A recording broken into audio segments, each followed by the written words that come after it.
नमस्कार आप सभी को आपके अपने YouTube चैनल अंकुश मैथमेटिक्स में आप सभी का स्वागत है। देखिए बाबू, क्लास को स्टार्ट करने से पहले कुछ इंपॉर्टेंट नोटिस है सारे स्टूडेंट्स के लिए, जरा ध्यान दीजिए।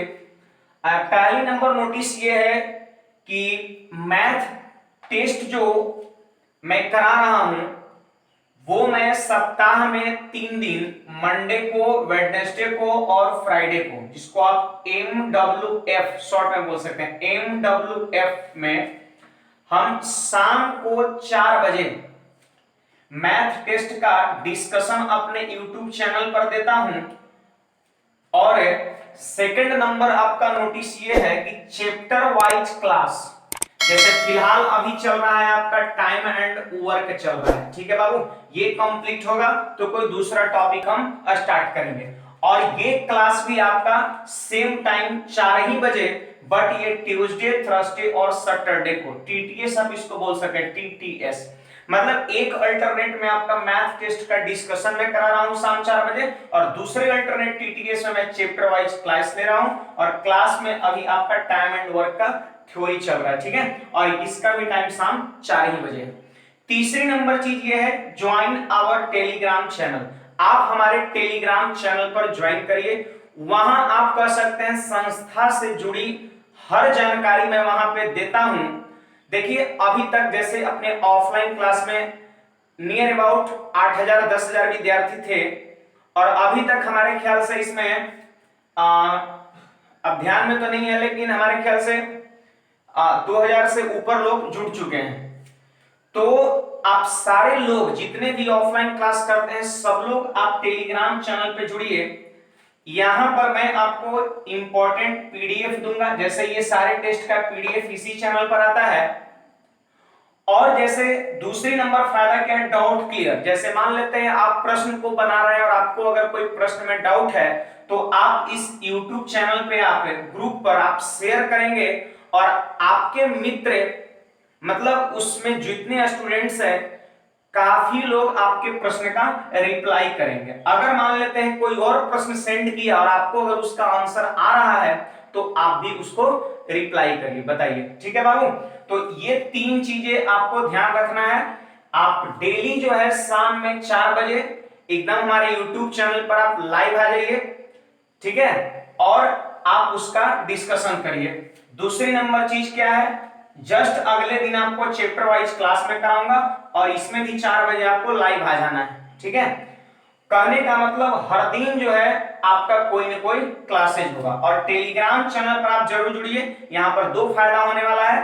पहला, आपको इंपॉर्टेंट PDF मिल जाएगा। दूसरी नंबर चीज, आप अपने डाउट को इस चैनल पे क्लियर कर सकते हैं, क्योंकि बहुत सारे लोग हैं, और बहुत सारे लोग हैं, तो आपके प्रश्न का जवाब कोई ना कोई आपको दे ही देगा, ठीक है। एक बहुत बड़ा कर सकते हैं प्लेटफॉर्म है डाउट क्लियर करने का। तो ठीक है बाबू, बिना देर किए हुए आज हम मैथ टेस्ट के 10वें पार्ट का डिस्कशन करने वाले हैं। आज मेरा मैथ टेस्ट 10 का डिस्कशन होने वाला है। तो आइए बाबू, हम पहला नंबर क्वेश्चंस की आते हैं, जरा ध्यान दीजिएगा, पढ़िएगा बाबू। यदि पॉइंट 8, A, ध्यान दीजिएगा, एक पॉइंट है और जिसका कोऑर्डिनेट है 8, A। देखिए बाबू, इसको बोलते हैं x कोऑर्डिनेट और इसको बोलते हैं y कोऑर्डिनेट। कहता है तथा 4, 3, एक दूसरा पॉइंट है जिसका कोऑर्डिनेट है बाबू 4, 3 है, ठीक है, और इनके बीच की दूरी जो है वो 5 यूनिट है। ये दोनों बिंदु के बीच की जो दूरी है बाबू, ये आपका है 5 यूनिट है, ठीक है। तो आपसे बोलता है a का वैल्यू बताओ, a के जगह पर क्या होना चाहिए। देखिए मैं आपको बता दूं कि a की वैल्यू आपका पॉजिटिव भी हो सकता है और नेगेटिव भी हो सकता है। क्यों? क्योंकि कोऑर्डिनेट जो होता है वो आपका पॉजिटिव और नेगेटिव दोनों होता है। जैसे मान लेते हैं यहां पर अगर +-6 आ गया, मान लेते हैं सपोज, तो +6 का मतलब क्या हो गया, देखिए y कोऑर्डिनेट है मतलब 6 इकाई कहां, ऊपर, और -6 का मतलब क्या हो गया, ऑरिजिन से 6 इकाई नीचे, ठीक है बाबू, क्योंकि ऊपर में y एक्सिस पॉजिटिव होता है और नीचे में y एक्सिस नेगेटिव होता है। तो कहने का मेरा अर्थ यह है कि कोऑर्डिनेट पॉजिटिव और नेगेटिव दोनों हो सकता है, ठीक है बाबू। अब चलिए यहां पर दूरी यहां पर दे रखा है दोनों पॉइंट के बीच का कितना, 5 यूनिट, और आपको दूरी सूत्र पता होगा, याद है सबको? दूरी सूत्र देखिए यहां पे लिख लीजिए, डिस्टेंस फॉर्मूला। डिस्टेंस फॉर्मूला होता है under root x1 minus x2 का whole square plus y1 minus y2 का होल स्क्वायर। ठीक है, देखिए हम बहुत जल्द कोऑर्डिनेट ज्योमेट्री भी आपको पढ़ाने वाले हैं, और वो फॉर्मूला यहां पर कैसे ये चीजें आया इस बात का प्रूफ हम जब चैप्टर पढ़ाएंगे तब करेंगे। फिलहाल ये आपको याद रहना चाहिए। अब देखिए बाबू, इसको हम कह देंगे x1 और इसको कह देंगे y1, इसको कह देंगे बाबू x2 और इसको कह देंगे y2। ठीक है, अब इस फॉर्मूले पर बस सेट कर दीजिए। बोलिए, डिस्टेंस फॉर्मूला ये है, तो डिस्टेंस कितना दे रखा है दोनों पॉइंट के बीच का? दूरी 5। अब देखिए इस तरफ जो रूट है, स्क्वायर रूट है, उसको आप इस तरफ लाएंगे तो स्क्वायर हो जाएगा। ठीक है, और x1 माइनस x2, तो 8 में से 4 अगर हम माइनस करेंगे तो कितना वो बचेगा? 4, और 4 का जब स्क्वायर करेंगे तो हो जाएगा 16। ठीक है, और फिर प्लस में y1 माइनस y2, तो इसका मतलब a माइनस 3 और a माइनस 3 का होल स्क्वायर हो जाएगा बाबू। ठीक है, अब देखिए ये 25 हो गया, और 25 में से 16 जब घट जाएगा तो बाबू कितना हो जाएगा? 9 हो जाएगा। अरे होगा कि नहीं? 16 आके 25 में से घटेगा तो 9, और यहां पर हो जाएगा a माइनस 3 का होल स्क्वायर। अब देखिए बाबू, ये स्क्वायर इस तरफ जब जाएगा तो 9 का स्क्वायर रूट कितना होता है? 3, लेकिन हम लिखेंगे प्लस माइनस 3। आपको पता होनी चाहिए कि एक साइड से स्क्वायर जब दूसरे साइड जाता है तो प्लस माइनस दोनों साइन छोड़ता है। ठीक है बाबू, अब यहां पर आप ध्यान दीजिए, एक बार अगर हम प्लस 3 लेंगे, देखिए अगर सपोज हम प्लस 3 लेते हैं तो ये 3 जाकर के इस 3 में जुटेगा तो a की वैल्यू हो जाएगा 6। अरे होगा कि नहीं? और जब हम -3 लेंगे, -3 अगर यहां पे लेंगे तो ये -3 और ये -3 क्या होगा? कट जाएगा, तो a की वैल्यू कुछ नहीं बचेगा, यानी 0। यानी हम कह सकते हैं a की वैल्यू 6 भी हो सकता है और 0 भी हो सकता है। अब जरा ऑप्शन को आप ऑब्जर्व करिए, तो मैं देख पा रहा हूं ऑप्शन नंबर क्या होना चाहिए? सी में क्या लिखा हुआ है कि a और b दोनों, a नंबर ऑप्शन में 6 दे रखा है, b नंबर ऑप्शन में 0 दे रखा है, तो आंसर क्या होगा? सी। क्योंकि सी में आप ध्यान दीजिए क्या लिखा हुआ है? a एवं b दोनों, मतलब ये भी सही है, ये भी सही है। तो उम्मीद है डिस्टेंस फॉर्मूला, दो बिंदु के बीच की दूरी निकालना हो तो इस डिस्टेंस फॉर्मूला का हम प्रयोग करते हैं। तो उम्मीद है बाबू डिस्टेंस फॉर्मूला भी आपको याद हो गया होगा और क्वेश्चंस भी आपको पूर्णतः समझ में आया होगा। देखिए, अगर आपको यह प्रश्न समझ में आया तो जल्दी से आप लाइक करिए, वीडियो को लाइक करिए, थंब का साइन होगा उसको आप प्रेस कर दीजिए जल्दी से। ठीक है, और देखिए क्वेश्चन जैसे ही आपको स्क्रीन पर दिखे तो आप फटाफट बना करके और कमेंट में लिखना शुरू कर दीजिए। ठीक है, आइए बाबू क्वेश्चन नंबर 2 जरा ध्यान दीजिएगा। जो लोग अभी वीडियो को शेयर नहीं किए हैं, फटाफट लिंक को आप ग्रुप में शेयर करिए, जैसे व्हाट्सएप ग्रुप है, फेसबुक ग्रुप है, फटाफट वहां पर शेयर करिए, लोगों को बोलिए जल्दी से जल्दी जुड़ जाओ अभी। ठीक है, देखिए बाबू 2 नंबर क्वेश्चन, एक शिकारी कुत्ता एक खरगोश का पीछा करता है। ठीक है, और खरगोश का 4 छलांग, ध्यान दीजिएगा, के लिए वह 3 छलांग लेता है। जानते हैं क्वेश्चन क्या कर रहा है?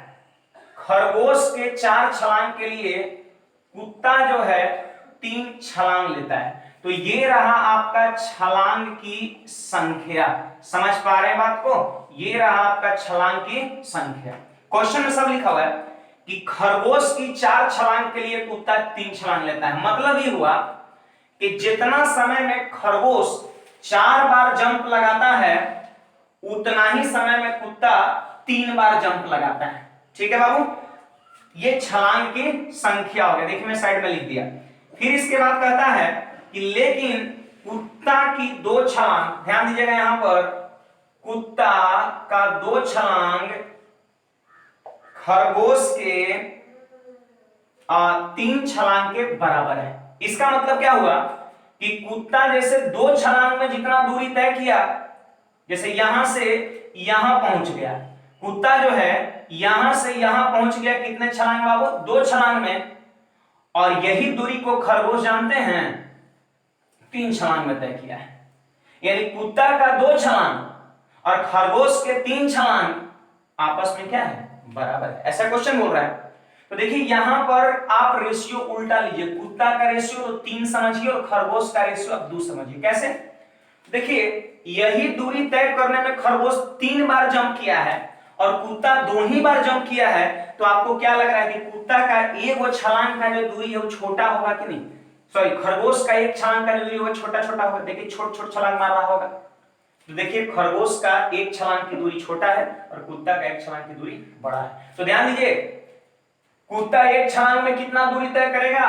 तो 3 इकाई, और खरगोश एक छलांग में कितना दूरी तय करेगा? 2 इकाई। ये क्या हो गया? तो हम कहेंगे एक छलांग, ध्यान दीजिएगा, एक छलांग की दूरी हो गया। ठीक है बाबू, एक छलांग की दूरी हो गया। अब ध्यान दीजिए, एक छलांग में कुत्ता 3 यूनिट दूरी तय करता है और कुल मिलाकर के 3 छलांग लगाया है, इसका मतलब कुल दूरी कितना तय करेगा? तो गुणा कर देंगे, 3 तिया कितना? 9। अरे होगा कि नहीं? फिर बोलिए बाबू, खरगोश एक छलांग में कितना दूरी तय किया है? 2 यूनिट, और कुल मिलाकर के 4 छलांग मारा है। तो एक छलांग में अगर 2 यूनिट दूरी तय करता है तो 4 छलांग में कितना? 4 दूना 8 यूनिट दूरी तय करेगा। तो ये रहा आपका कुल दूरी का रेशियो। ठीक है, ये कुल दूरी का रेशियो। और आपसे मैं पूछ रहा हूं, जरा बताइएगा कि दूरी और चाल एक दूसरे का डायरेक्टली प्रोपोर्शनल होता है, समानुपाती होता है। समानुपाती का मतलब होता है ये दोनों समान अनुपात में, जिस अनुपात में दूरी होगा उसी अनुपात में चाल होगा। ठीक है बाबू, समानुपाती का मतलब जिस अनुपात में दूरी उसी अनुपात में चाल होगा। अब समानुपाती हम 2 चीज को कैसे कहते हैं? तो जैसे एक को बढ़ाने से दूसरा भी बढ़ जाए, एक को घटाने से दूसरा भी घट जाए, तो वो दोनों राशि क्या कहलाता है? समानुपाती। जैसे अगर आप स्पीड को बढ़ा लेते हैं तो डिस्टेंस भी ज्यादा दूरी तय करेगा, है ना, डिस्टेंस भी बढ़ जाएगा। अगर स्पीड को आप घटा लीजिएगा तो डिस्टेंस भी घट जाएगा। तो एक को घटाने से दूसरा घट रहा है, एक को घटाने से दूसरा बढ़ रहा है, मतलब ये दोनों समानुपाती है। समानुपाती का मतलब दोनों का अनुपात समान। तो एक बात बताइए, दूरी का अनुपात जब 9:8 है तो चाल का जो अनुपात होगा वो भी कितना होगा? 9:8 ही होगा। तो हमसे क्वेश्चन में क्या पूछ रहा है बाबू? हमसे क्वेश्चन में पूछ रहा है कि कुत्ता और खरगोश की चाल का अनुपात बताओ। तो कुत्ता और खरगोश की चाल का अनुपात 9:8, और ये रहा इस क्वेश्चन का आंसर। तो देखिए मैंने बिल्कुल बेहतरीन कंसेप्ट इसके लिए दिया है। इस टाइप के जितने भी क्वेश्चंस होते हैं सारे प्रश्न में छलांग की संख्या प्रश्न पढ़ के लिखिए, और फिर उसके बाद एक छलांग की दूरी लिखिए। और एक छलांग की दूरी लिखने के लिए चीज को उल्टा करना होता है, इसका रेशो उधर वाला और उसका रेशो इधर वाला, और सिंपली गुणा कर दीजिए, और जो आएगा वही दूरी का भी रेशियो कहलाएगा और चाल का भी रेशियो कहलाएगा। ये दूरी एक छलांग का नहीं समझना, एक छलांग की दूरी तो ये टोटल दूरी का रेशियो। आइए बाबू क्वेश्चन नंबर 3 करें। ए एक काम को 24 दिन में और बी उसे 18 दिन में पूरा कर सकता है। ध्यान दीजिएगा, ए 24 दिन में और बी जो है उस काम को 18 दिन में पूरा कर सकता है। जल्दी से आप क्या करिए, यहां पर 18 और 24 का एलसीएम ले लीजिए, तो मैं देखा यहां पर 72 होगा। 24 दिए 72, एक दिन का काम 3 और बी का एक दिन का काम 18 चुके 72 4। ठीक है बाबू, और टोटल वर्क कितना हो गया? 72 हो गया। अब क्वेश्चन कहता है कि ए 4 दिन काम करने के बाद छोड़ देता है। ध्यान दीजिए बाबू, ए जो है वो आपका कह सकते हैं 4 डेज काम किया और उसके बाद काम से लीव कर गया। ठीक है, और रेस्ट काम को कौन करता है? बी। क्वेश्चंस कह रहा है बताओ रेस्ट काम को, शेष काम को बी कितने दिन में पूरा करेगा। देखिए बाबू, ए एक दिन में 3 काम करता है तो 4 दिन में बोलो 12 काम करेगा कि नहीं? अरे बोलो ना, एक दिन में 3 काम तो 4 दिन में कितना? 12 काम। और आप ही हमको बताइए कि 72 काम में अगर 12 काम ए कर दिया तो बचा कितना? जल्दी बोलिए। 60 काम बचा, और ये 60 काम को कौन करेगा? बी। तो बी जब एक दिन में 4 काम करता है तो 60 काम करने में कितना समय लगेगा? 4 से इसमें भाग दे देंगे, और 15 बार में भाग लग रहा है, इसका मतलब 15 दिन जो है आपके क्वेश्चंस का आंसर हो जाएगा। उम्मीद है बाबू ये क्वेश्चंस आपको समझ में आया होगा। देखिए वीडियो को फटाफट अपने ग्रुप में, फेसबुक ग्रुप हो, व्हाट्सएप ग्रुप हो, सारे में आप शेयर करिए जल्दी से, ताकि अधिक से अधिक लोग इसमें जुड़ सके और मैक्सिमम लोगों को फायदा हो सके। ठीक है, आइए क्वेश्चन नंबर 4 देखते हैं बाबू। क्वेश्चन नंबर 4 देखा है 1 + 2 + 3 + 4 + 5 और ये मैं देख रहा हूं मैक्सिमम कहां तक जा रहा है, तो आप कहिएगा सर ये तो 50 तक जा रहा है। और फिर इसके बाद चीजें घट रहा है, फिर इसके बाद चीजें घट रहा है, और घटते घटते जानते हैं कहां तक चला है बाबू, 1 तक। और ठीक इसी तरह का योगफल आपसे पूछता है, ये सब को जोड़ने पर कितना आएगा, यही आपका क्वेश्चन है। तो जरा एक बात हमको बताइएगा, आप 1 + 2 + 1 को जोड़ के बोलिए। देखिए 1 से बढ़ा 2 तक और फिर घट के 1 पर चला गया, जोड़िए 1 और 2 3 और 1 4, तो 4 को बोलिए बाबू 2 का स्क्वायर लिख सकते हैं। ध्यान दीजिए यही आपका कंसेप्ट है, 1 + 2 + 3 + 2 + 1, जोड़िए बाबू 1 और 2 3, 3 6 और 2 8 और 1 9, तो बोलिए 9 को आप क्या लिख सकते हैं, 3 का स्क्वायर। इसको जोड़ने पर कितना आ रहा है बाबू, 9, मतलब समझिए 3 का स्क्वायर है। इसको जोड़ने पर 4 आ रहा है, मतलब समझिए 2 का स्क्वायर है। तो यहां से एक बात क्लियर हो गया कि जब 1 से कोई संख्या बढ़े और कोई नंबर तक जाए और पुनः घट के 1 पे चला जाए, तो वैसी स्थिति में उसका जो सम होता है वो मैक्सिमम नंबर कितना है बाबू, 3 है, इसमें मैक्सिमम नंबर कितना है, 2 है, उसका जो सम होता है वो मैक्सिमम नंबर का होल स्क्वायर होता है। उम्मीद है आपको ये बात समझ में आया होगा, ठीक है। तो आप बताइए यहां पर मैक्सिमम नंबर कौन है, 50 है, यही है इस क्वेश्चंस में ये मैक्सिमम नंबर, और इसी का योगफल हमसे पूछता है। तो आप बताइए अभी आपने कांसेप्ट क्या सीखा कि इस तरह के प्रश्न में मैक्सिमम नंबर का होल स्क्वायर कर देते हैं। तो मैक्सिमम नंबर 50 है, 50 का जब स्क्वायर करेंगे तो 5 का स्क्वायर कितना, 25, और सिंगल जीरो का स्क्वायर करते हैं तो डबल जीरो हो जाता है, यानी 2500 आपके क्वेश्चंस का आंसर हो जाएगा। आइए बाबू क्वेश्चन नंबर 5, एक बेलन अपने आयतन का 4/5 पार्ट भरा हुआ है। देखिए बाबू एक सिलेंडर है, ध्यान दीजिएगा यहां पर एक सिलेंडर है और ये 4/5 पार्ट भरा हुआ है। देखिए यहां से इसको मैंने इसमें कुछ रख दिया, ठीक है, और देखिए यानी 4/5 पार्ट भरा हुआ है। इसका अर्थ क्या हुआ, इसका अर्थ यही हुआ बाबू कि कर सकते हैं कुल क्षमता जो है इस सिलेंडर का 5 है, मतलब 5 लीटर कर सकते हैं इसमें, 5 इकाई कर सकते हैं इसमें, कोई चीज को आप रख सकते हैं। लेकिन इसमें 5 हिस्सा अगर टोटल इसकी क्षमता है तो इसका 4 भाग जानते हैं क्या है, भरा है, ठीक है बाबू, 5 हिस्सा में 4 हिस्सा क्या है, भरा हुआ है, ऐसा क्वेश्चंस का कहना है, ठीक है। ये 4 भाग जानते हैं क्या है, भरा हुआ है, एक भाग अभी भी क्या है, खाली है। अब क्वेश्चंस कहता है कि इसे इस प्रकार टेढ़ा किया जाता है कि पानी का स्तर नीचे वाले किनारे और इसके विपरीत ऊपर वाले किनारे को स्पर्श करे। इसको करें इस प्रकार टेढ़ा किया जाता है, मतलब कुछ इस तरह का फिगर बनेगा, कुछ इस तरह का वो फिगर बनेगा ऐसे। देखिए इसको टेढ़ा मैंने कर दिया, और इस प्रकार टेढ़ा किया जाता है कि पानी जो है एक तरह से हम कह सकते हैं डायगोनली हो जाता है। ध्यान दीजिए बाबू, पानी जो है वो कह सकते हैं एक तरह से डायगोनली हो जाता है, मतलब ऐसे पानी हो जाता है। अरे लिखा हुआ है ना क्वेश्चन में, साफ तो लिखा हुआ है कि इस प्रकार टेढ़ा किया जाता है कि पानी का स्तर नीचे वाले किनारे, देखिए ये नीचे वाला किनारा हो गया और इसके विपरीत ऊपर वाले किनारे को स्पर्श करता है। तो इसके सामने तो ये हो गया, इसके विपरीत ऊपर वाला किनारा ये हो गया, और इसको स्पर्श कर रहा है पानी, ठीक है बाबू।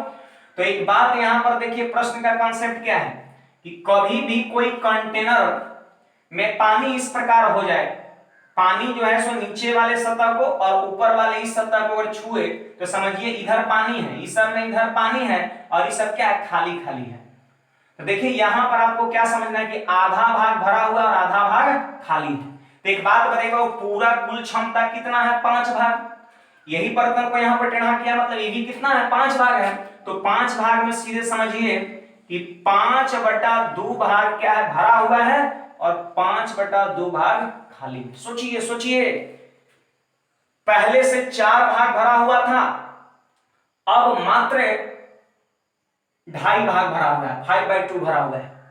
तो पहले से 4 भाग भरा हुआ था और 2.5 भाग भरा हुआ, तो 4 से बोलिए 2.5 कितना कम है बाबू, अरे 4 से 2.5 कितना कम है, 1.5 कम है, घटा के देख लीजिए। 4 में से आप क्या करिए, 5/2 को घटा दीजिए तो आपका 3/2। इसका मतलब समझिए 3/2 पानी क्या हो गया होगा, बह गया, 3/2 पानी बह गया होगा। तो आपसे क्वेश्चंस करता है कि यह करने में 30 लीटर पानी नीचे गिर जाता है। लीजिए ऐसा करने में 30 लीटर पानी नीचे गिर जाता है। तो सीधे हम कहेंगे यही 3/2 पार्ट जो है ना वो आपका 30 लीटर के बराबर। क्यों, सोचिए ना, पहले 4 था भरा हुआ, अब 2.5 भाग भरा हुआ है, इसका मतलब 1.5 भाग गिर गया और वही 30 लीटर के बराबर। 3/2 इक्वल टू 30। देखिए बाबू 3 से कट जाएगा कितने बार में, 10 बार में। और आप हमको बताइए 1 भाग बराबर कितना, 2 गुणा 10 20 लीटर। 1 भाग बराबर, जल्दी बोलिए, 1 भाग बराबर कितना, 20 लीटर।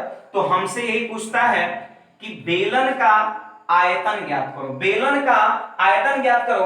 और यहां पर आप हमको बताइए बेलन का कुल क्षमता कितना था, 5 भाग था। कुल क्षमता कितना था बाबू बेलन का, 5 भाग था। पूरा इसमें 5 भाग पानी को रखा सकता है। तो 1 भाग अगर 20 लीटर के बराबर है तो 5 भाग की मान कितना हो जाएगा, 100 लीटर। और ये रहा आपके क्वेश्चन का आंसर। तो उम्मीद है आपको ये प्रश्न समझ में आया होगा। और अभी तक अगर जो लाइक नहीं किए हैं वीडियो को, जल्दी से आप वीडियो को लाइक करें ताकि हमें भी अच्छा लगेगा, ठीक है। और क्वेश्चन जैसे ही स्क्रीन पर दिखे तो आप क्वेश्चंस को सोल्व करिए और फटाफट कमेंट एकदम दौड़ना चाहिए आंसर से, ठीक है। देखिए बाबू यही क्वेश्चन है, कहता है गुणनफल के अंक से शून्यों की संख्या कितनी है। सबसे पहले आप तो हमको बताइए कि शून्य बनता कैसे है, शून्य का निर्माण कैसे होता है। तो एक बात बताइए, 2 गुणा 5 बराबर 10। देखिए बाबू 10 में लास्ट से कितने जीरो है, कहिएगा सर 1 जीरो है।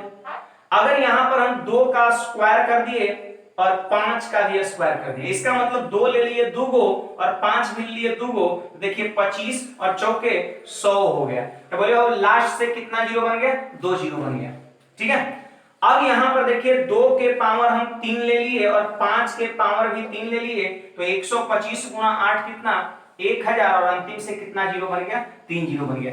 इससे एक बात क्लियर होता है कि जीरो का निर्माण 2 और 5 को गुणा करने से होता है। देखिए बाबू अकेला 5 जो है जीरो नहीं बना सकता है, ठीक है। अकेला 2 जीरो नहीं बना सकता है। जीरो का उत्पत्ति तब होता है जब 2 और 5 का मिलन होता है, ठीक है।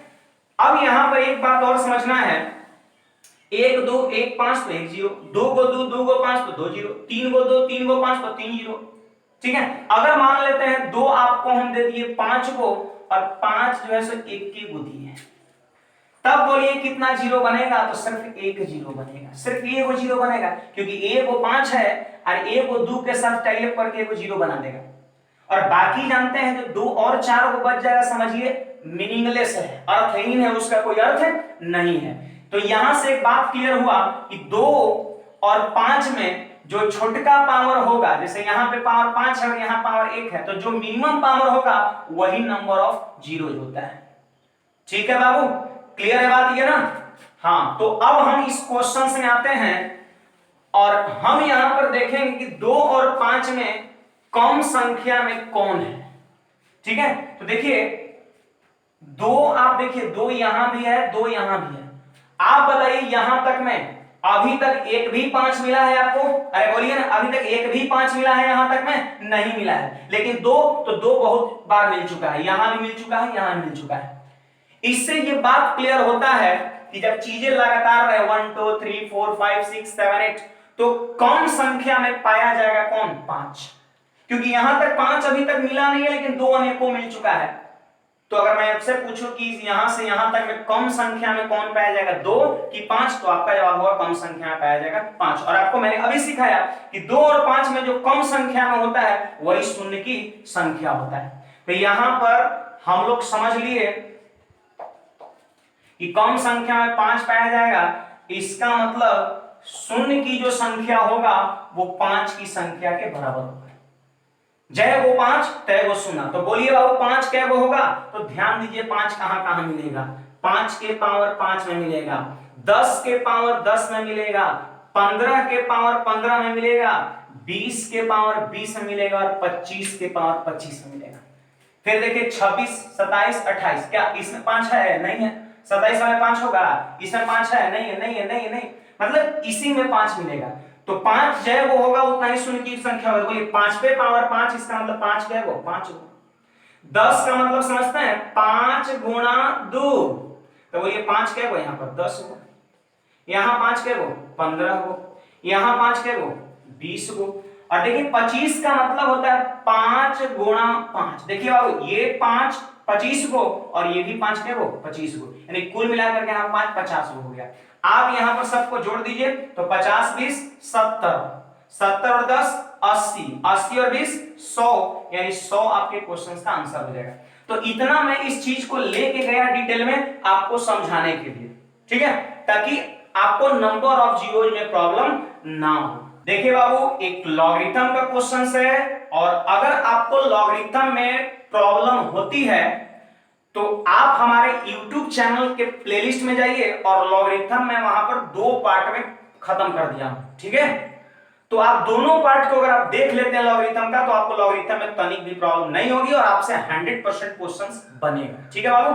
अब यहां पे जरा सीखिए, तो देखिए कॉन्सेप्ट क्या होता है, जरा लॉग का ध्यान दीजिए कि लॉग में अगर कोई संख्या गुणा में हो, लॉग के साथ अगर कोई संख्या गुणा में हो, देखिए 2 गुणा में है तो ये पावर में चल जाता है, ये अंदर में पावर में चल जाता है बाबू, ये याद रखिएगा।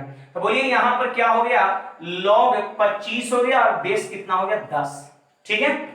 यहां पर इसको आप जीरो का त्यों छोड़ दीजिए, log 8 और बेस कितना हो गया 10, ठीक है बाबू। और देखिए फिर यहां पर log के साथ ये क्या है 1/2 गुणा में है, तो ये पावर में चल जाएगा।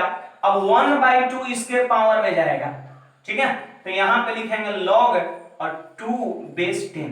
देखिए 1/2 पावर है, इसका मतलब स्क्वायर रूट होता है, याद रखिएगा। अगर 1/3 पावर है तो समझिए क्यूब रूट होता है। तो बोलिए बाबू 4 का स्क्वायर रूट कितना होता है 2 होता है। तो पहला नियम लग गया। अब दूसरी नंबर चीज याद रखिएगा, जैसे लॉग के बीच अगर प्लस साइन है, ध्यान दीजिएगा, तो संख्या गुणा हो जाता है। देखिए अगर log के बीच में साइन प्लस है तो ये नंबर्स गुणा हो जाता है, यानी 25 गुणा 8 हो जाएगा, ठीक है बाबू। और यहाँ पे log के पहले माइनस साइन है तो ये 2 से क्या पड़ता है, इसमें भाग पड़ता है, ठीक है। और बेस देखिए इसका भी 10, इसका भी 10, इसका भी 10 मैंने यहाँ लिख दिया, ठीक है, ये सब बेस है नीचे वाला। तो क्या आपने सीखा कि log के बीच में साइन प्लस हो तो गुणा करते हैं और माइनस हो तो क्या करते हैं बाबू, भाग करते हैं। देखिए 2 से ये कट जाएगा 4 बार में। तो आप हमको बताइए ये क्या हो जाएगा, log और 25 चौके 100। ऐसे देखिए आप याद रखिएगा log 100 की वैल्यू 2 होता है, ठीक है। बेस 10 रहे और 2 को जीरो है ना 100 में, तो वैल्यू 2। अगर 1000 रहे 3 जीरो तो 3, और 10000 रहे तो 4, 1 लाख रहेगा तो 5, ठीक है। आइए बाबू क्वेश्चन नंबर 8 जरा ध्यान दीजिएगा सब लोग। एक प्रकार के द्रव में 20% जल है। देखिए बाबू ये पहला प्रकार है और इसमें 20% जल है, और एक कह सकते हैं दूसरे प्रकार का द्रव है जिसमें 35% जल है। ये आपका जल की बात हो रही है। 2 तरह का द्रव है, पहला में 20% जल है और सेकंड वाले में 35% जल है, बाकी अदर्स कोई चीजें होगा, ठीक है। अब क्वेश्चन क्या कहता है कि पहले द्रव से 10 अंश, देखिए पहला द्रव से 10 अंश ले लेना है, इसमें से 10 भाग निकाल लेना है, और फिर क्वेश्चन क्या कह रहा है कि दूसरे द्रव से 4 अंश ले लेना है और कह रहे हैं मिलाकर। तो एक बात बताइए बाबू कि इसमें से 10 अंश और इसमें से 4 अंश अगर मिला देंगे तो 14 अंश तैयार हो जाएगा। अरे होगा कि नहीं, 14 अंश तैयार होगा। तो देखिए इसमें से 10 अंश अगर हम द्रव लिए तो ये कोई जरूरी थोड़े है कि सब आपका क्या होगा, जल ही होगा। अरे जितना द्रव है उसमें 20% न जल है। तो मैं पूछ रहा हूं कि 10 अंश इसमें से लिए तो इसमें कितना जल है, तो सीधे कह देंगे 10 का मतलब गुना 20%, ठीक है बाबू 20%। देखिए ये जो 10 अंश इसमें से लिए इसका 20% क्या है, जल है। फिर यहां से जो आप 4 अंश लिए इसका 35% क्या है, जल है। यानी हम कह सकते हैं कि कुल मिलाकर के 14 अंश जो मिश्रण तैयार हुआ इसमें इतना प्लस इतना क्या है बाबू, जल है। तो आपसे क्वेश्चन सही कहता है कि उस गिलास के नए मिश्रण में जल कितना प्रतिशत होगा। तो नया मिश्रण तो तैयार हो गया, 14 अंश नीचे में लिख दिए और जो जल है उसको लिख दिया ऊपर, और कितना परसेंट है तो मल्टीप्लाई बाय 100। अब देखिए बाबू ये परसेंट का मतलब क्या होता है, बटा 100। ये परसेंट का मतलब होता है बटा 100, तो ये 100 से खत्म नहीं हो जाएगा, 100 से ही परसेंट खत्म। देखिए परसेंट के साथ अगर 100 गुना में है तो कट जाता है, क्यों, परसेंट का मतलब होता है 1/100 और गुणा 100। बोलिए कटेगा कि नहीं। तो उम्मीद है आप भी बात को समझ गए। परसेंट और 100 जब गुणा में रहे तो खत्म हो जाता है, परसेंट और 100 गुणा में रहे तो कट जाता है, और यही कंसेप्ट मैंने लगा दिया। देखिए यहां भी परसेंट था, यहां भी परसेंट था, और कोष्ट के बाहर गुणा में 100 था, मतलब 100 से ये परसेंट खत्म हो गया। अब सुनिए बाबू 20 गुणा 10 200 और 35 चौके 140, इसका मतलब हो गया 340, जब दोनों को जोड़ देंगे तो, और बटा में कितना 14, तो 2 से कट जाएगा वो 7 बार में, और यहां कटेगा 170 बार में। आप 7 से इसमें भाग दे सकते हैं, तो 7 दूना 14 और 7 चौके 28, यानी 14.2/7% जल हो जाएगा। ठीक है बाबू, उम्मीद है आपको ये क्वेश्चन समझ में आया होगा। अभी तक जितने भी प्रश्न मैंने कराया है सारे प्रश्न आपको समझ में आया होगा। अगर मान लेते हैं किसी क्वेश्चंस में अगर दिक्कत हुआ, जैसे देखिए अभी आप वीडियो को बैक नहीं कर सकते हैं, अगर 4 बजे से वीडियो आप देखना शुरू किए हैं तो हाँ, ये वीडियो जब एंड हो जाएगा उसके बाद आप कहीं भी इसको आप इधर उधर कर सकते हैं। तो कहने का मेरा अर्थ यह है कि आपको अगर कहीं थोड़ी प्रॉब्लम रह भी गई तो आप वीडियो को 2 बार 3 बार 4 बार आप देख सकते हैं, क्योंकि ये YouTube पर आपका वीडियो अपलोड रहेगा हमेशा। ठीक है, देखिए बाबू क्वेश्चन नंबर 9, और इसमें कहता है कि बड़ा कौन है। देखिए ये रूट में है, रूट में है, रूट में है, रूट में, ये रूट में, ये क्या रूट में है नहीं, तो जरा ध्यान से बताइएगा। 4 को आप क्या √16 लिख सकते हैं। ठीक है, तो ये कुल मिलाकर के 1 2 3 और 4, यहां पर 4 टर्म दे रखा है और कहता है सबसे बड़ा कौन है, सबसे छोटा कौन है, कहेगा असेंडिंग ऑर्डर में अरेंज करो, डिसेंडिंग ऑर्डर में।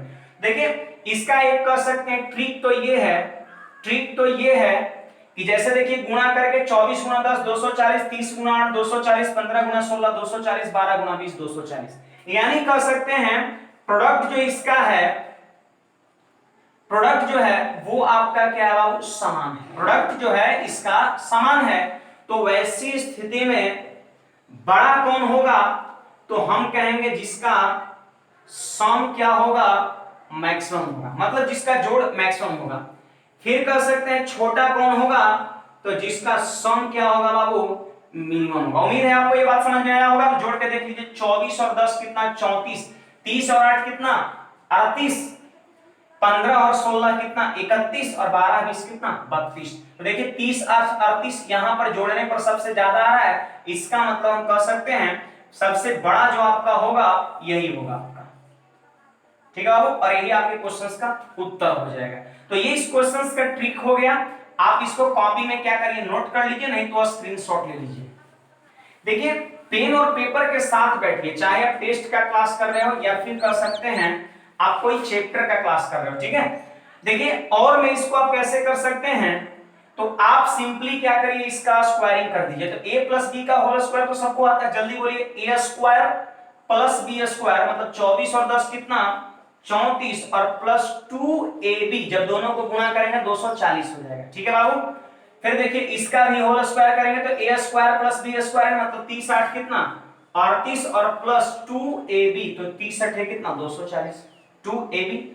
फिर देखिए इसका भी होल स्क्वायर करेंगे तो a square plus B square यानी कितना 16 15 31, और प्लस 2√240, और जब इसका भी हम होल स्क्वायर करेंगे तो वैसी स्थिति में कितना आ जाएगा वो 32 प्लस 2√240। कुछ बात समझ में आ रहा है, ये टर्म ये टर्म ये टर्म ये टर्म तो तीनों में बराबर है, तो इसके वजह से तो बड़ा छोटा का क्लियर होगा नहीं, तो ये बराबर है, मैंने सब में हटा दिया। ठीक है, यानी हम कर सकते हैं बड़ा छोटा का निर्धारण आप इस पे कर सकते हैं। और ये क्या है, यही तो सम है, यही तो है रूट के अंदर वाली संख्या का सम है।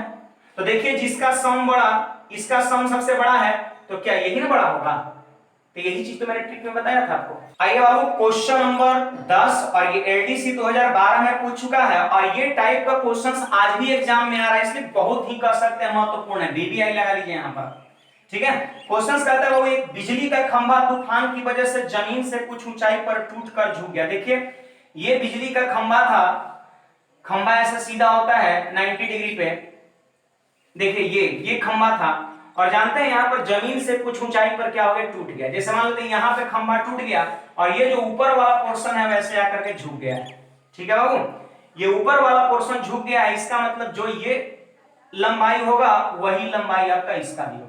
ये जो खंभा का पीक है ना वो यहाँ पर जमीन को स्पर्श कर रहा है। ठीक है बाबू, ये दोनों डिस्टेंस बराबर होता है इस तरह के प्रश्न में।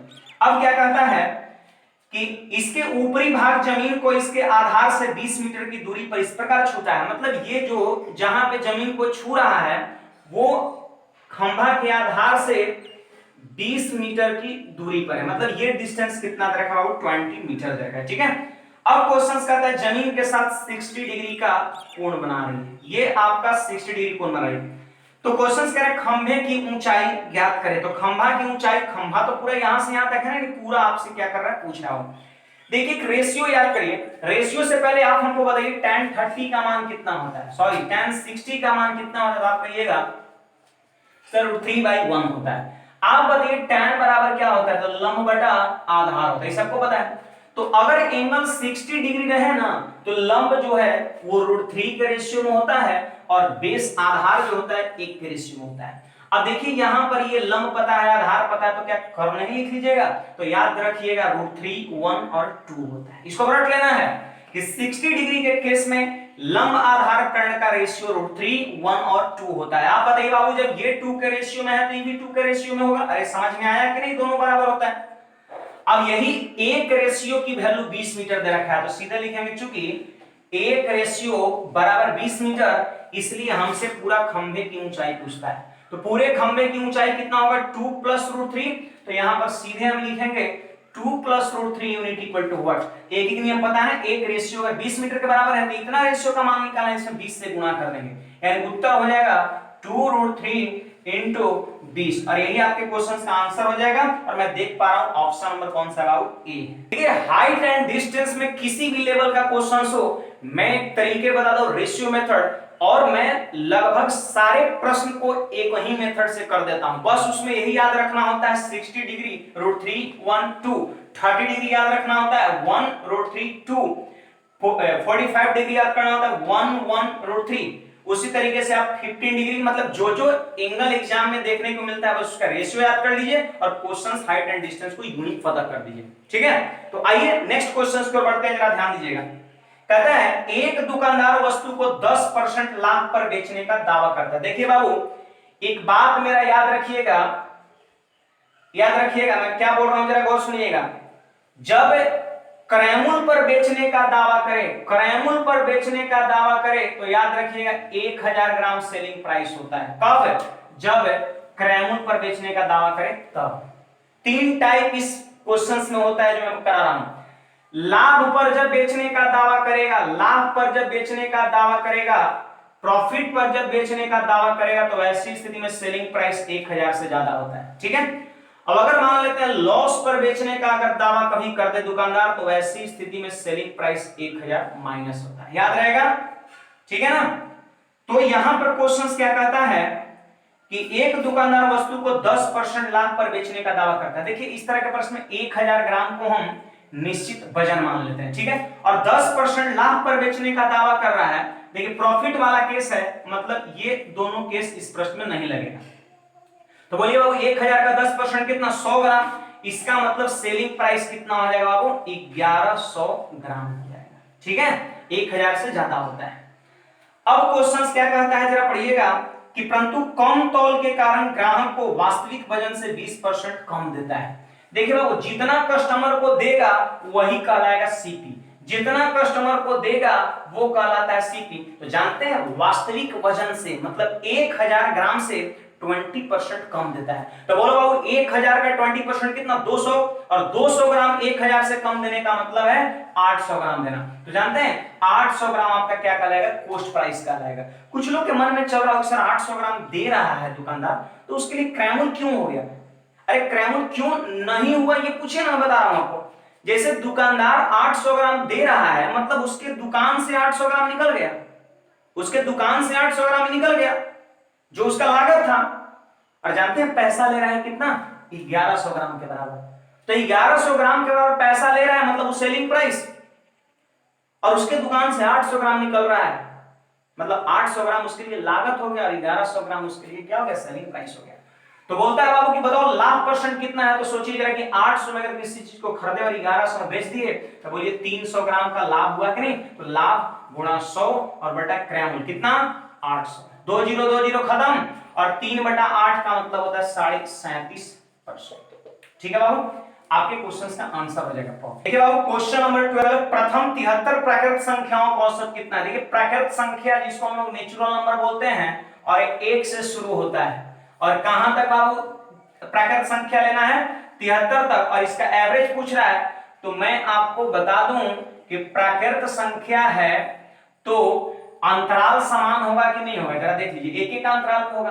तो याद रखिएगा कि जब एक सीरीज में आपका एक समान कह सकते हैं अंतराल हो, तो वैसी स्थिति में एवरेज होता है फर्स्ट प्लस लास्ट अपॉन 2 होता है। बोलिए बाबू, फर्स्ट टर्म कितना है 1, लास्ट टर्म कितना है 73 और बटा में 2 कर दिए, तो 73 एक 74 में 2 से भाग दिए, 37 आपके क्वेश्चंस का आंसर हो गया। नेक्स्ट क्वेश्चंस आ जाओ 13 नंबर, कहता है एक बैग में 4 जो है लाल गेंद है, रेड कलर का कितना बोले बाबू 4 है, और ग्रीन कलर का कितना है 6 है, और इसके बाद करें ब्लू कलर का कितना है, तो आप कहिएगा बाबू 5 है। ठीक है, अब कहता है यदि 3 गेंद यादृच्छिक चुनी जाती है तो उसमें से 2 हरी और 1 नीली गेंद होने की प्रायिकता क्या है। देखिए सबसे पहले प्रायिकता आपको याद होनी चाहिए, number of events upon number of sample space होता है। ठीक है बाबू, अब देखिए यहां पर जो थैला पर आधारित प्रश्न जो होता है, जैसे प्रोबेबिलिटी में एक टाइप है जिसमें थैले में कुछ डिफरेंट कलर का बॉल्स दे करके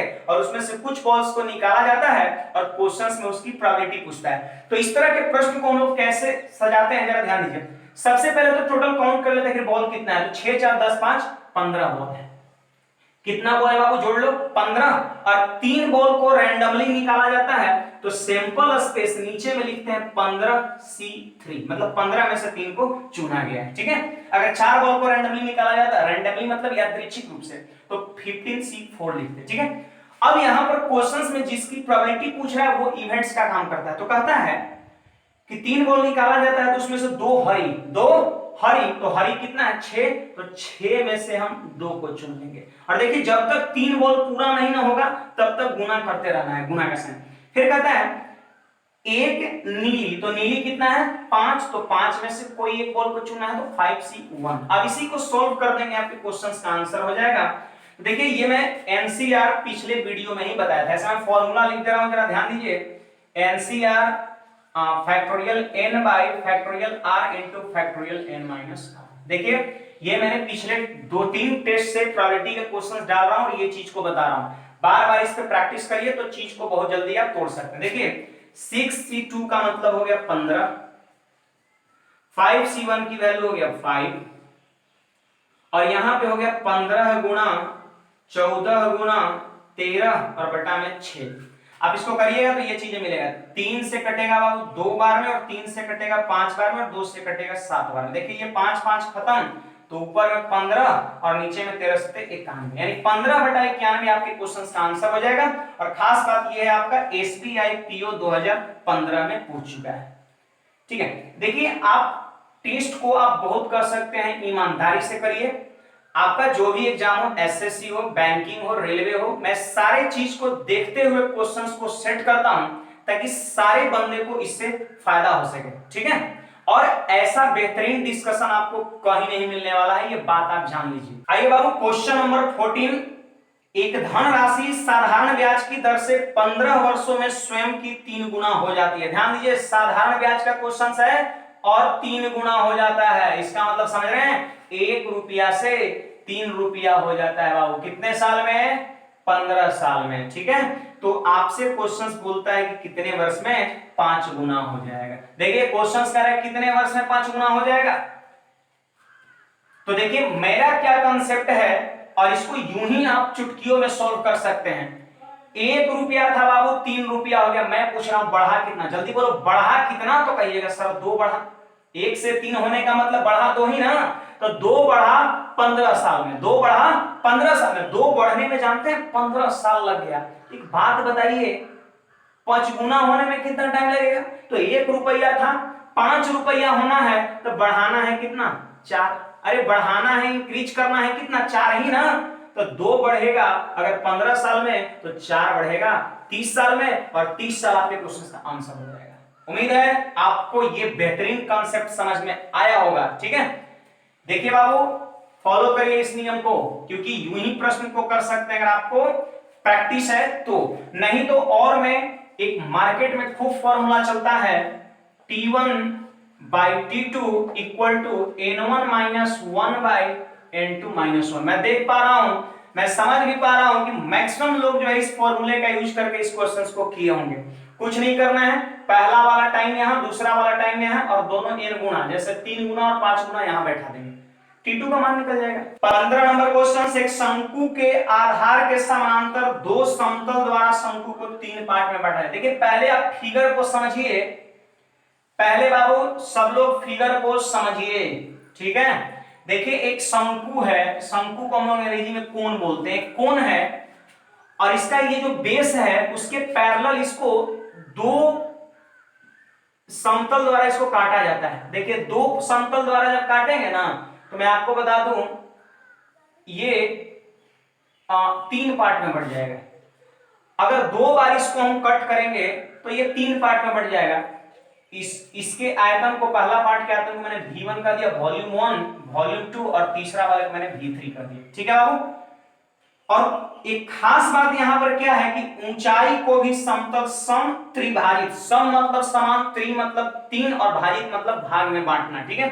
यानी इस शंकु की ऊंचाई जो है वो आपका बराबर बराबर है। इसका मतलब 3 बराबर भाग बांट रहा है। इसका मतलब ये वाला डिस्टेंस यहां से यहां तक, ध्यान दो बाबू, और यहां से यहां तक ये डिस्टेंस, और यहां से यहां तक ये डिस्टेंस, तीनों डिस्टेंस पता है बराबर है। मतलब ऊंचाई, हाइट क्या है बाबू, इक्वल है, ठीक है, इक्वल है, आपका हाइट इक्वल है। तो आपसे ही पूछता है कि तीनों जो पार्ट है उसके आयतन का अनुपात बताओ, मतलब V1 अनुपात V2 अनुपात V3 आप लोगों को बताओ। देखिए यहां पर अगर आप इस क्वेश्चंस को बेसिकली करते हैं ना, अगर इस क्वेश्चंस को बेसिकली करते हैं तो बहुत टाइम लग जाएगा, हमारे ख्याल से 5 मिनट प्लस लगेगा, ठीक है। क्योंकि बेसिक से करने के लिए हम लोग को ज्योमेट्री में एक जो सिमिलरिटी का कांसेप्ट होता है उसका प्रयोग करना पड़ेगा। यहाँ पर ट्रायंगल को सिमिलर करना पड़ेगा, इस त्रिभुज को, फिर इस त्रिभुज को, फिर इस त्रिभुज को, फिर इस त्रिभुज को। लेकिन वो नियम के अकॉर्डिंग हम नहीं चलेंगे। जब भी इस तरह का क्वेश्चन को बढ़िया से देख लीजिए, चाहे 2 भाग में बटे, 3 भाग में बटे, 4 भाग में बटे, 5, कितनों भाग में बटे आप कर सकते हैं। देखिए कांसेप्ट क्या है, 1 का क्यूब माइनस 0 का क्यूब, 2 का क्यूब माइनस 1 का क्यूब, 3 का क्यूब माइनस 2 का क्यूब। देखिए बढ़िया से पहचान लीजिए, 1 के क्यूब में से उससे कम 0 के क्यूब हटाएंगे, 2 के क्यूब में से उससे कम 1 का क्यूब हटाएंगे, फिर इसके बाद 3 के क्यूब में से 2 का क्यूब हटाएंगे। अगर एक और पार्ट होता ना तो 4 का क्यूब में से 3 का क्यूब हटाते, अगर एक और पार्ट होता तो 5 के क्यूब में से 4 का क्यूब हटाते, अगर एक और पार्ट होता तो 6 के क्यूब में से 5 का क्यूब हटाएंगे। यही आपके क्वेश्चन का आंसर हो जाएगा। देखो 1 और कितना 7 और ये कितना 19, और यही आपके क्वेश्चन का आंसर हो जाएगा। तो है ना बेहतरीन कंसेप्ट। तो अगर आपको ये बढ़िया लगा, बहुत लोग इसको बहुत टाइम में बनाते थे, लेकिन आज के बाद इस टाइप का क्वेश्चन आपसे यूं ही सेकंडों में बनेगा, 2 3 4 5 मैक्सिमम 5 सेकंड के अंदर आप क्वेश्चन को कर सकते हैं। ऐसे लोग याद कर लीजिए कि 1 7 2 भाग में बटे तो 3 भाग में बटे तो 1 7 19, और 4 भाग में बटे तो एक और पोर्शन कर लीजिए, क्या 4 का क्यूब माइनस 3 का क्यूब, तो कितना होगा यहाँ पर 64, और में से 27 घटा दीजिए, जो आएगा वो पार्ट आप याद कर लीजिए। तुम्हारे ख्याल से 37 आता है क्या, 64 में 7 घटेगा ना, 14 में 7 घटेगा 7, और 5 में 2 घटेगा 3, 37, बिल्कुल सही बात है। यानी 1 7 19 और 37 आप याद कर सकते हैं, कब, जब 4 पार्ट में बटेगा तब। लेकिन आपके क्वेश्चन का आंसर 1:7:19। आइए बाबू क्वेश्चन नंबर 16 कहता है 76 प्लस 10√3 का वर्गमूल कितना होगा। यही क्वेश्चन है, इसका वर्गमूल कितना होगा। और सीखिए ये रूट वाली संख्या का वर्गमूल हम कैसे करते हैं। तो देखिए रूट के कोएफिशिएंट को बाबू 2 बनाना होता है, यही कंसेप्ट है। रूट के कोएफिशिएंट कितना 10, इसको 2 बनाएंगे, तो दिक्कत क्या है, यहां पर 2 हम लिखेंगे, और 10 का मतलब होता है 2 गुना 5, तो 5 रूट के अंदर में चल जाएगा, जानते हैं क्या बन के 25। अरे तब ना 25 का वर्गमूल 5 होगा, ऐसे लिख सकते हैं कि नहीं। अब इसके बाद रूट के अंदर क्या बन गया, 25 दिया 75 बन गया, क्या बन गया बाबू 75 बन गया। अब इसके बाद 75 का वैसा 2 फैक्टर लीजिए जिसको जोड़ने से कितना आ जाए 76 आ जाए। याद रखना है ये सम होता है, 75 का ऐसा 2 गुणनखंड लीजिए जिसको जोड़ने से 76 आता है, और ये चीजें सेट रहता है, होगा ही होगा। देखिए 75 और 75 का वर्गमूल कर दीजिए, जो जो फैक्टर मिला उसका वर्गमूल कर दीजिए। बड़ा वाले को पहले लिखिए 75 का वर्गमूल, और फिर 1 का वर्गमूल, और बीच में जो साइन है वही लिख दीजिए, और यही आपके क्वेश्चन का आंसर हो जाएगा। तो मैं देख पा रहा हूं इस तरह का कोई ऑप्शन नहीं है, तो घबराना थोड़े है, इसको थोड़ा सा और आगे बढ़ा दीजिए। 75 का मतलब 25 दिया 75, तो 25 बाहर निकल जाएगा 5 बन करके, यानी 5√3 - 1। अगर ये ऑप्शन में नहीं है तो फिर ये होगा आपका। देख लीजिए बाबू कौन सा ऑप्शन है, ऑप्शन नंबर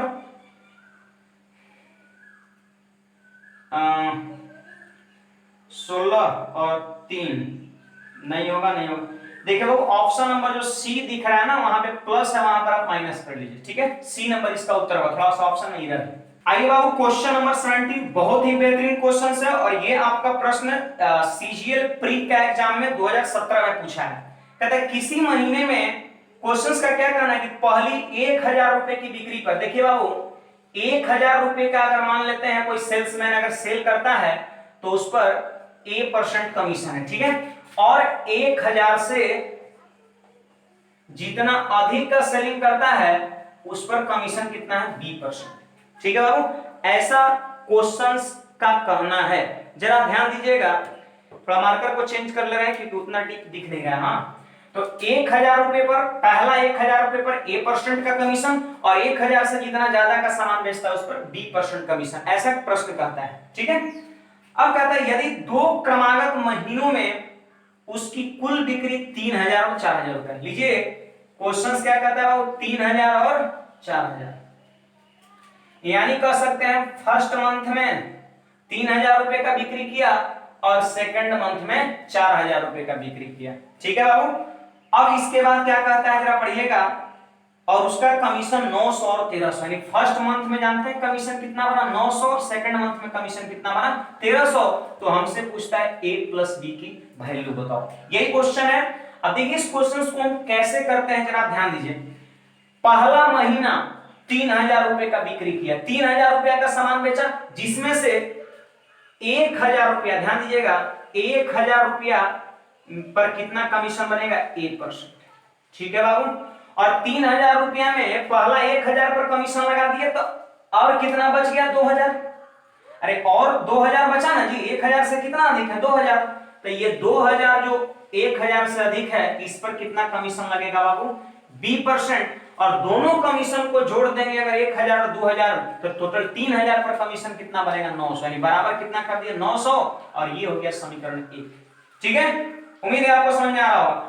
4000 रुपए का बिक्री किया सेकंड मंथ, तो कह सकते हैं पहली 1000 पर कमीशन कितना बनेगा A%, और अगले 3000, अरे 1000 से कितना ज्यादा है तो 3000 है कि नहीं, तो 3000 पे कमीशन कितना बनेगा B%, और ये दोनों को अगर हम ऐड कर देते हैं तो टोटल कर सकते हैं कमीशन कितना 1300, ठीक है बाबू, सेकंड हो गया।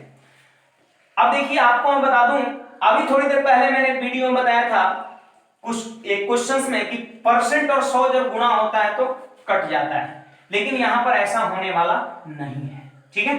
तो ध्यान दीजिए जरा, यहां पर बड़ा कौन है, क्योंकि देखिए ये उस तरफ है ना, वो तो इस तरफ भाग में आ जाए, गुणा होता तब ना कटता है परसेंट, तो बड़ा नीचे वाला है तो सेकंड में से फर्स्ट को घटा देंगे, तो घटाएंगे तो इससे ये खत्म हो गया, इससे ये खत्म हो गया, ठीक है। अब देखिए 3000 में से 2000 जब घटाएंगे तो 1000 गुना B%, ठीक है बाबू, और 1300 में से 900 घटाएंगे तो कितना 400। क्या किया है मैंने, तो सेकंड में से फर्स्ट को घटा दिया क्योंकि सेकंड वाला बड़ा।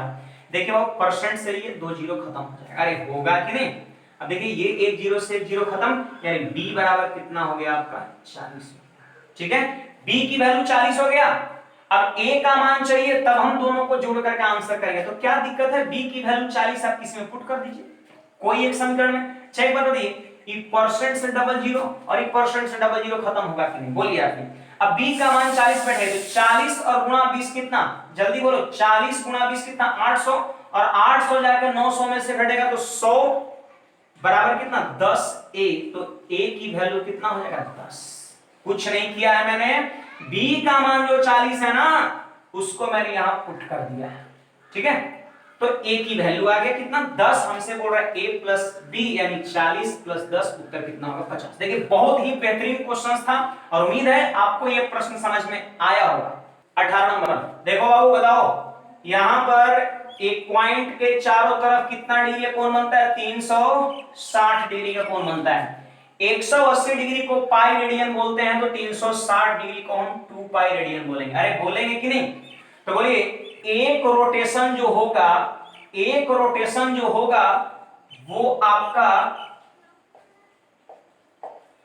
2 पाई रेडियन के बराबर होगा। ठीक है, अब क्वेश्चन क्या कर रहा है कि एक पहिया 1 सेकंड में 3.5 बार घूमता है। एक रोटेशन का मतलब क्या होगा? एक बार गोल गोल घूमेगा तो 2 पाई रेडियन बनाएगा। तो एक बात बताइए, एक बार घूमने में पहिया 2 पाई रेडियन का कोण बनाएगा, तो 3.5 बार घूमने में कितना कोण बनाएगा? 3.5 बार घूमने में तो 3.5 गुणा 2 7 पाई बनाएगा। तो आप ध्यान दीजिए कि 7 पाई रेडियन कोण बनाएगा 1 सेकंड में। क्वेश्चन फिर से पढ़ लीजिए, एक पहिया 1 सेकंड में 3.5 बार घूमता है। तो एक बार जब पहिया घूमेगा तो 2 पाई रेडियन बनाएगा कोण, तो 3.5 बार में कितना बनाएगा? तो 3.5 गुना 7 पाई। तो कहेंगे चूंकि 7 पाई रेडियन का कोण 1 सेकंड में बनता है, तो क्वेश्चन कहता है कि 55 रेडियन घूमने में कितना सेकंड का समय लगेगा। क्वेश्चन सही कर रहा है, 55 रेडियन घूमने में कितना समय लगेगा। तो ध्यान दीजिए, इसको क्या लिखेंगे? एक नियम है, चूंकि 1 और बटा में कितना 7 पाई और गुणा कितना 55। चूंकि 7 पाई रेडियन में 1 सेकंड, इसलिए 55 रेडियन में कितना सेकंड? 1 बटा इतना।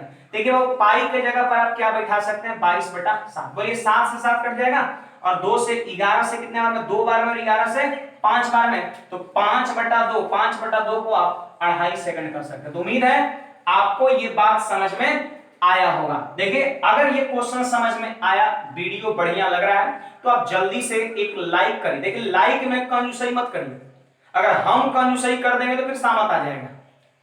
ऐसे ही मजाक कर रहे हैं, ठीक है? तो एक लाइक बनता है, जल्दी सब लोग लाइक करिए, उसमें कोई कंजूसई नहीं। आइए नेक्स्ट क्वेश्चन की ओर देखते हैं, जरा ध्यान दीजिएगा। देखिए बाबू क्वेश्चन नंबर 19, 3 वृत्त एक दूसरे को बाहर से स्पर्श कर रहा है। देख लीजिए, बाहर से एक दूसरे को स्पर्श कर रहा है। स्पर्श कर रहा है बाबू, यहां पर देख लीजिए, स्पर्श कर रहा है, समझिए, एक दूसरे को इंटरसेप्ट नहीं कर रहा है। अब क्वेश्चन क्या कह रहे हैं कि उनके सेंटर के बीच की दूरी 5 सेंटीमीटर। देखिए ये देखिए ऐसे ऐसे और ऐसे मैंने कर दिया, ठीक है? सेंटर के बीच की दूरी 5 सेंटीमीटर। देखिए ये R1 है, इसके त्रिज्या क्या है? R2 है, और इसके त्रिज्या क्या दिया? R3। देखिए ये R3 है तो इधर भी तो R3 होगा, ये R1 है तो इधर भी तो R1 होगा, और ये R2 है तो इधर भी R2, ये R2, ठीक है? अच्छा, यहां पर केंद्र के बीच की दूरी जो है 5 सेंटीमीटर दे रखा है। तो देखिए एक तो पहले थोड़ा हम बेसिकली चीज को समझाते हुए चल रहे हैं। मान लेते हैं अगर ये सेंटर के बीच की दूरी 5 है, तो हम क्या कहेंगे? R1 प्लस R2 बराबर 5। यही ना बोलेंगे जी? अरे बोलिए ना, क्या बोलेंगे? R1 plus R2 equal to 5। इसको अगर हम जोड़ देते हैं सपोज, तो क्या होगा? जल्दी बोलिए।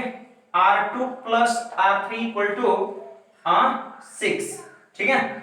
और तीसरा केंद्र के बीच की दूरी कितना है बाबू? 7 है, तो हम कह सकते हैं R1 प्लस R3 बराबर 7।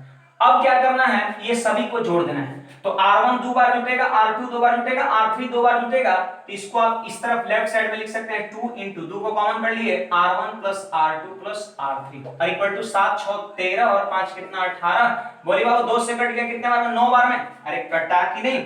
आपसे बोल रहा तीनों वृत्त के त्रिज्या बताओ, तीनों वृत्त के त्रिज्या बताओ। तो एक बात बताइए, हमको चाहिए R1 चाहिए, तो क्या करेंगे? तीनों में से R2 R3 को घटा देंगे, तो R2 प्लस R3 कितना है? 6, और 6 जब 9 में से जाके घटेगा तो R1 का मान हो जाएगा 3 सेंटीमीटर, ठीक है? आपको R2 चाहिए, तो क्या दिक्कत है? R2 चाहिए तो R1 और R3 को घटा देंगे, तो R1 प्लस R3 कितना? 7 जब 9 में से जाके माइनस होगा तो R2 की वैल्यू 2 हो जाएगा, ठीक है? 2 सेंटीमीटर।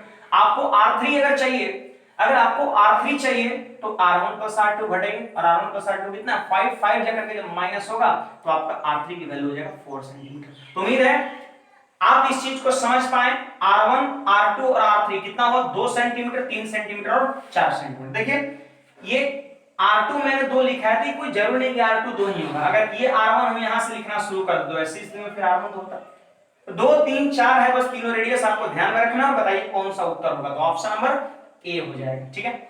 अब देखिए यहां पर इस क्वेश्चन में और का कांसेप्ट समझिए, और इस क्वेश्चन को हम कैसे कर सकते हैं। इतना करने की जरूरत नहीं है, इस तरह के सारे प्रश्न आप सिंपली क्या करिए, सबको जोड़ दीजिए। तो 5 + 6 + 7 और बटा में कितना 2 कर दीजिए। ठीक है बाबू, तो 6 7 13 5 18 में 2 से भाग दिया 9 9, और त्रिज्या अगर आपको निकालना है तो 9 में से ये तीनों को बारी बारी आप घटाएंगे। तो बोलिए 9 में से 7 घटा 2, 9 में से 6 घटा 3, 9 में से 5 घटा 4, यानी यही आपके प्रश्न का उत्तर हो जाएगा। देखिए बाबू लास्ट क्वेश्चन है 1/4 और 1/25। ठीक है, और इसी का आपसे क्या पूछ रहा है बाबू, गुणोत्तर माध्य पूछ रहा है। ज्योमेट्रिक मीन जानते हैं ए और बी का ज्योमेट्रिक मीन √a होता है। तो √a के जगह पर 1/4 और बी के जगह पे इतना, बोलिए कितना हो गया, √1/100 हो गया, और इसका वर्गमूल कितना होगा 1/10, और ये रहा आपके क्वेश्चंस का आंसर। तो उम्मीद है आपको आज का डिस्कशन बहुत बेहतरीन लगा होगा।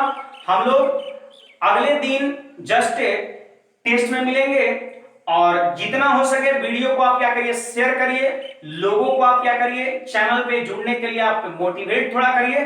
ठीक है, और बाकी हम लोग अगले क्लास में मिलते हैं। धन्यवाद।